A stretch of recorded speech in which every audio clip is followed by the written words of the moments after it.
Maestro cervecero. Miembro pionero del tercer grupo de Cleveland, luchó en vano contra la prohibición. Caso raro, yo conocí la vida alegre justo en el momento de mi vida en que empezaba en serio a adaptarme a una vida hogareña sensata y racional. Mi esposa estaba embarazada y el doctor recomendó que tomara oporto o cerveza. Así fue que compré una vasija de 6 galones y unas cuantas botellas, puse atención a los consejos de unos cerveceros aficionados y me lancé a la carrera de fabricante de cerveza a escala. Menor por el momento. De alguna manera, debo de haber entendido mal las instrucciones del doctor, porque no solo hacía la cerveza para mi esposa, sino que me la tomaba por ella también. Con el tiempo, supe que era costumbre abrir unas botellas cuando se recibía a la visita. Así pues, no tardé mucho en darme cuenta de que las pobres instalaciones de mi minúsculo alambique no eran suficientes para la elaboración de cerveza destinada al consumo social y doméstico. A partir de ese momento, buscaba vasijas de 10 galones y me interesé en serio y de forma muy activa en la producción de cerveza casera. A menudo organizábamos juegos de cartas en casa con queso limburgués y cerveza. Pasó el tiempo, y, desde luego, con toda la risa que pueden provocar unos pocos galones de cerveza, no parecía necesario el juego de bridge o póker para entretenernos. Con el tiempo, las fiestas se llenaron de más alcohol e hilaridad. Y a la larga descubrí que un traguito de licor de vez en cuando, entre los vasos de cerveza, tenía el efecto de ponerme en un estado de alegría loca mucho más rápido que el consumo de varios litros de cerveza para lograr el mismo fin. Inevitablemente, este hallazgo dio lugar a que pronto aprendiera que la cerveza es excelente como remate, después de un trago de whisky. Y ese descubrimiento me intrigó al punto que mantuve esa dieta casi por el resto de mi larga vida como bebedor. El último día de mi carrera de bebedor, me tomé 22 vasos de cerveza entre las 10 de la mañana y el mediodía, y nunca sabré cuántos más me bebí hasta que me metieron en la cama esa noche. Durante bastante tiempo, me bastaba con tomar solo en las fiestas, pero a la larga empecé a ir a locales donde podía beber cerveza entre una y otra fiesta. Una o dos noches en estos lugares y un par de noches de fiesta en casa con mis amigos, además de beber a solas a veces, en poco tiempo, todo esto me preparó para la vida de un borracho de primera categoría. A los 3 años de haber iniciado mi carrera de bebedor, perdí mi trabajo por primera vez. En aquel entonces estaba viviendo fuera de mi ciudad, así que regresé a mi ciudad natal y pude obtener un puesto de responsabilidad en una de las empresas más grandes en el sector de las finanzas. Hasta ese momento, había pasado 6 años en ese negocio y disfrutaba de la reputación de tener mucho éxito. Mis nuevos deberes me limitaban al extremo y empecé a consumir aún más alcohol. Al salir de la oficina, por la noche, mi primera parada era un bar a una cuadra del trabajo. Pero daba la casualidad de que había unos cuantos bares a esa misma distancia, no me era necesario ir al mismo local todas las noches. No conviene que te vean en el mismo lugar, a la misma hora todos los días. La rutina era tomarme 4 o 5 tragos, en el primer lugar, por el que pasaba. Esto me ponía a tono para luego dirigirme a casa y sentarme al lado de la chimenea, a unas 13 millas de distancia. De camino a casa había que pasar por numerosos locales. Si estaba solo, solía parar en 4 o 5 de ellos, pero si andaba acompañado de mi esposa, desconfiada, solo paraba en uno o dos. Tarde o temprano, llegaba a casa a una cena tardía que, claro, ya no me apetecía en absoluto. Hacía un vago intento de comer, pero nunca con mucho éxito.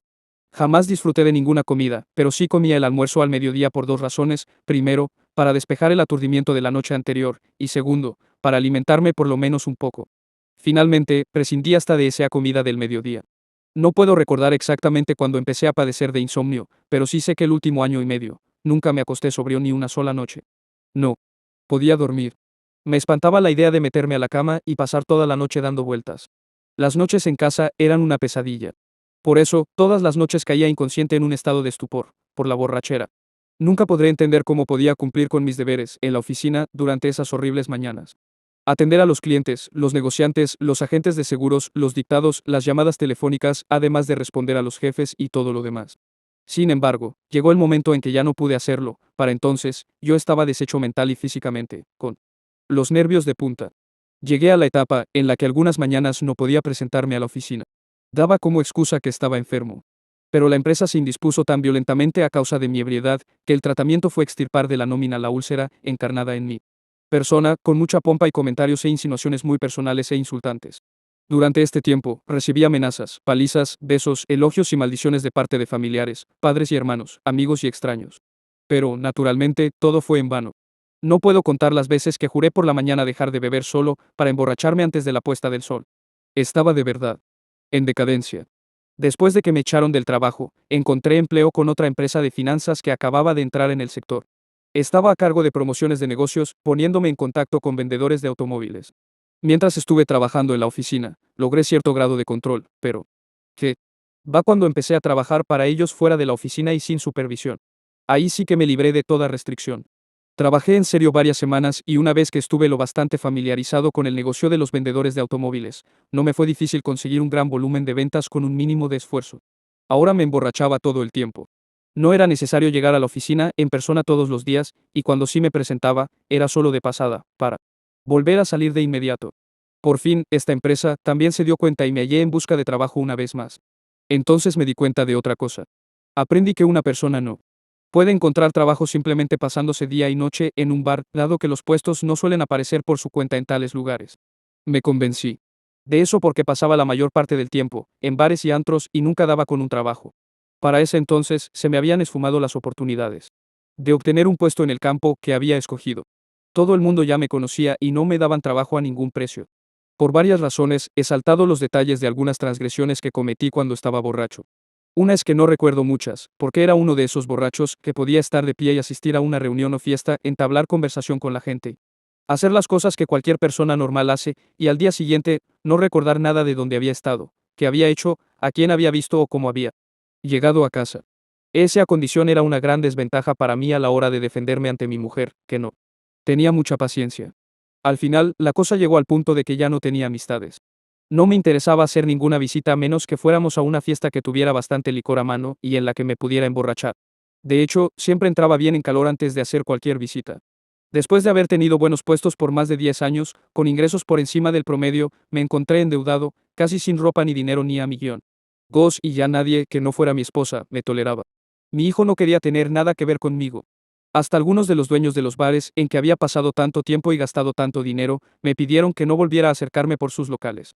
Finalmente, un antiguo socio de negocios, a quien yo no había visto por varios años, me ofreció un trabajo.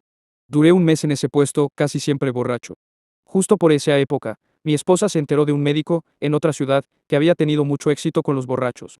Ella me dio la opción de ir a ver a ese médico o dejarme de una vez por todas.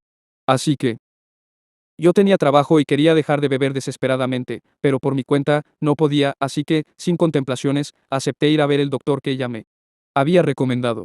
Ahí fue que cambió mi vida. Mi esposa me acompañó a la consulta y el doctor me dijo algunas cosas que, en mi estado nervioso, por poco me tumban de la silla en la que estaba sentado. Él hablaba de sí mismo, pero yo estaba seguro de que se refería a mí. En el transcurso de su historia, mencionó mentiras y engaños, ante la única persona en el mundo, que yo no quería que supiera de esas cosas. ¿Cómo sabía él todo eso? Nunca antes lo había visto, y, en ese momento, no quería volver a verlo nunca jamás. Sin embargo, me explicó que él había tomado tanto como yo, solo, que por mucho más tiempo. Me aconsejó internarme en el hospital con el que él estaba asociado y yo lo acepté de buena gana. Pero, para ser totalmente franco, tenía mis dudas. Sin embargo, quería tanto dejar de beber que hubiera aceptado cualquier tortura o dolor físico con tal de lograrlo.